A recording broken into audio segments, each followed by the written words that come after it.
집에서 또 군정위 회의실을 거쳐서 이곳 기념 식수 장소까지 판문점 이곳 저곳을 둘러보니 여러 마음이 생깁니다.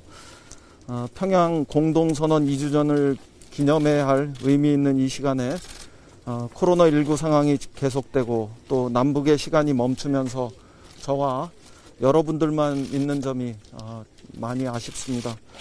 하지만 둘러보면 이곳 여기저기에 평화를 향한 남북 정상의 노력이 서려 있습니다. 그 족적이 참으로 많이 남아 있습니다.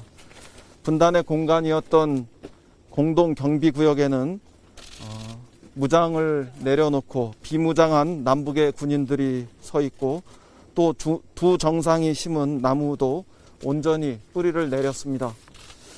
지상, 해상, 공중에서 상호 적대 행위가 전면 중지되었고 화살머리 고지에는 전사자의 유해 발굴 작업이 진행되었으며 또 DMZ도 감시 초소 일부 철수되고 또 평화의 길이 열렸습니다.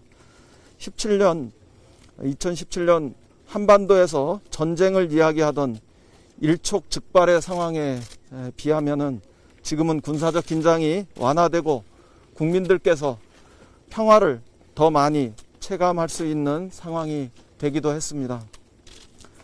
최근에도 분쟁이 발생하는 중동이나 서남아 지역의 국경 분쟁, 남중국해에서 높아지는 군사적 긴장을 보면 그에 비해 남북 관계는 한반도는 상대적으로 안정적이라는 점도 알 수 있습니다. 그런 점에서 남북 정상의 역사적 결단과 합의는 높이 평가받아야 마땅하며 특히 군사적 갈등 상황을 막아내는 장치로서 평양선언과 남북 군사 합의가 중요한 기능을 하였다고 봅니다. 그리고 남과 북 모두 합의를 이행하고 한반도의 완전한 평화를 구현하기 위해 노력해 왔다는 점도 의미 있게 평가받아야 할 것입니다. 지금도 우리는 합의 이행을 위해서 노력하고 있습니다. 상호 적대적인 행위를 하지 않기로 한 남북 간의 합의를 준수하기 위해서 입법 과정을 통해서 대북 전단 문제도 풀어가고 있습니다. 한미 합동 군사훈련도 여러 제반 사항을 고려하면서 조정하여서 시행했습니다. 물론 우리 노력에 비해 비핵화 협상이 더디고 여전히 개성공단, 금강산 관광, 이산가족 교류와 같이 기대에 미치지 못해서 아쉬운 점도 있습니다. 한편으로 저는 북측도 나름대로 합의를 준수하려는 의지가 있다고 생각합니다. 남북 공동연락사무소 폭파는 분명 유감스러운 일이었습니다. 그러나 그 이후 김정은 위원장이 대남 군사행동 보류를 지시한 것은 더 이상의 긴장 고조를 방지하기 위한 노력으로 판단합니다. 아울러 북측은 우리 측 일부 단체의 전단 살포에 대응하여 재설치하려던 확성기를 철거했고 또 대남 전단 준비도 중단한 바 있습니다. 작년 창린도에서 실시한 해안포 사격 훈련이나 올해 5월에 있었던 GP 총격도 있었지만 대체적으로 북측은 군사 합의를 준수하고 있다고 생각합니다. 이는 우리만의 평가는 아닐 것입니다. 에이브람스 한미연합사령관도 최근 토론회에서 북측이 군사 합의를 준수하고 있다고 평가한 바 있습니다. 물론 9.19 남북 공동선언이 군사적 분야에 한정되어 있지만은 않습니다. 저 역시 2년 전 합의 당시 한 명의 국회의원으로서 또 국민으로서 두 정상이 함께 세운 역사적 이정표를 높이 평가하였고 완전히 구현되기를 기대했었습니다만 남북의 시간이 여러 분야에서 더 진전되지 못한 아쉬운 점이 있습니다. 그렇지만 남북의 갈등이 아직 존재하는 상황에서 군사적 긴장을 완화하고 접경지역의 평화 상태가 유지되고 있다는 점은 가장 높이 평가받을 수 있을 것입니다. 약속은 지켜져야 합니다.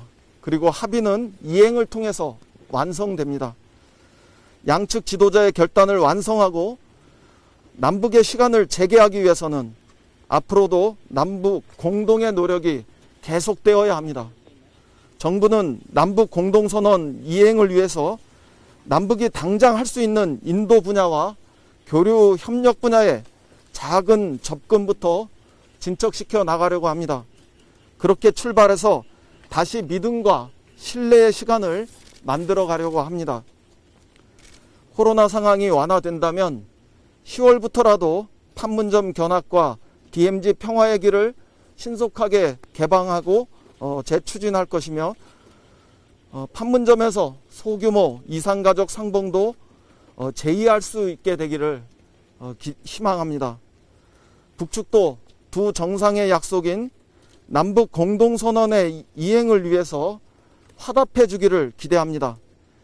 9.19 남북 공동선언에는 남과 북이 한반도의 완전한 비핵화를 위해서 함께 협력해 나가기로 한 바 있습니다.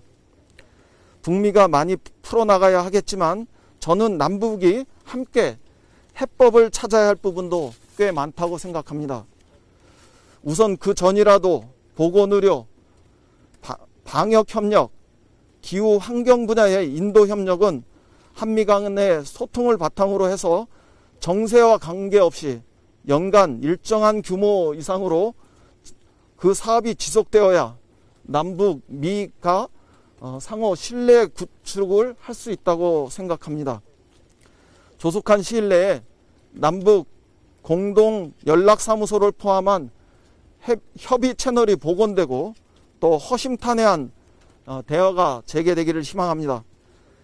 강대국 간의 경쟁으로 인한 전통적 안보 과제와 또 코로나19 및 기후 환경의 변화로 인한 비전통적 안보 과제라는 이중적 과제에 직면해 있는 엄혹한 현실에서 남북은 숙명적인 생명 안전 공동체로서 불가분의 관계라는 점을 분명 인지할 필요가 있습니다.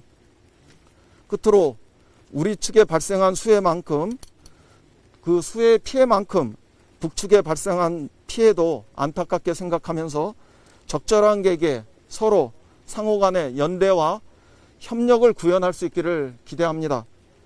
평화의 미래를 꿈꾸며 남북이 여기에 함께 나무를 심었듯이 평화와 번영의 열매를 함께 맺어 나갈 수 있기를 바랍니다.